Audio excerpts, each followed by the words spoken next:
오늘 우리가 읽을 하나님의 말씀은 고린도 후서 6장 1절에서 10절입니다. 우리가 하나님과 함께 일하는 자로서 너희를 권하노니 하나님의 은혜를 헛되이 받지 말라. 이르시되 내가 은혜 베풀 때에 너에게 듣고 구원의 날에 너를 도왔다 하셨으니 보라 지금은 은혜 받을 만할 때요 보라 지금은 구원의 날이로다. 아멘.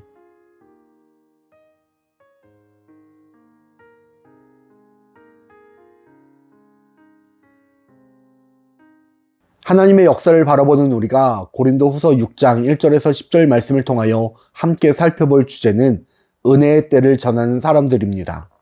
우리는 말씀을 전할 때, 전도할 때, 기쁜 소식을 전할 때 우리의 생각과 판단으로 가장 좋을 때가 언제인지를 살펴보고 분별하고자 합니다.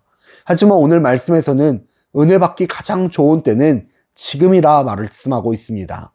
이미 예수 그리스도의 십자가와 부활이 우리에게 주어졌기 때문입니다. 예수 그리스도가 죽으시고 부활하심으로 우리에게 필요한 그 모든 것은 이미 준비되었습니다. 문제는 복음을 경험한 구원함에 이르는 자들이 복음을 전하며 살아가는데 거기에는 언제나 박해와 시기와 질투 그리고 어려움이 찾아온다는 것입니다. 복음을 전하는 일은 언제나 좋은 결과, 좋은 이야기만 들려지지 않는 것이 현실입니다. 바울도 예수님을 전하는 길에 수많은 박해와 어려움, 방해와 시기와 질투 속에서 복음을 전하는 것을 도와주는 사람들보다 핍박하는 사람들을 더 많이 만났습니다. 하지만 바울의 전도 여정이 끊어지지 않을 수 있었던 것은 두 가지 이유가 있었습니다. 첫 번째는 그 모든 여정 가운데 하나님이 바울과 함께 하셨기 때문입니다. 바울이 복음을 전할 때 자신을 도우시고 보호하시고 인도하시는 하나님의 역사를 경험할 수 있었습니다. 이와 같이 우리가 복음을 전할 때 우리에게 주어진 사명을 지키며 나아갈 때 하나님의 살아계심을 경험할 수 있습니다. 분명 어려움도 찾아옵니다. 모든 사역 가운데 해피엔딩으로 끝나지 않는 사역도 있을 수 있습니다. 그럼에도 우리가 포기하지 않고 계속 전할 수 있는 것은 사명을 감당할 수 있는 것은 그 모든 순간에 하나님이 우리와 함께 하심을 경험하기 때문입니다. 두 번째로 바울은 주변의 시선에 신경 쓰지 않았습니다. 바울에 대한 평가는 만나는 사람마다 달랐습니다.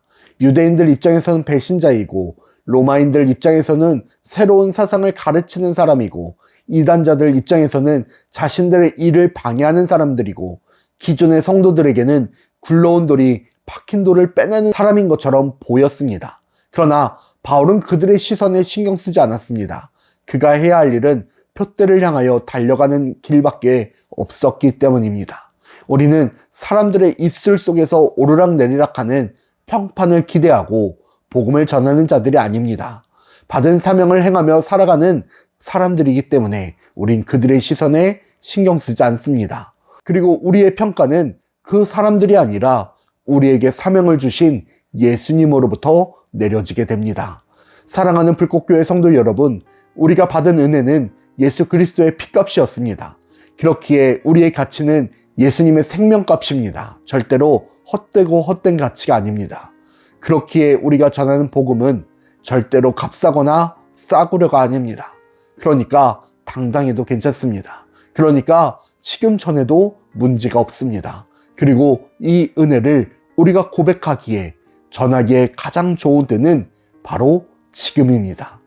우리가 그 영혼들을 위하여 기도하고 그 영혼들에게 복음을 전하기에 가장 좋은 때는 바로 지금입니다. 지금이 은혜 받을 때입니다. 우리를 은혜의 증인으로 세우신 주님의 사명을 받아 그 어떤 상황과 환경 가운데서도 하나님의 은혜를 전하며 증인으로 살아가는 일에 물러서지 아니하므로 우리를 보내신 주님 앞에서 잘했다 칭찬받는 불꽃교회 모든 성도들이 되기를 축복합니다.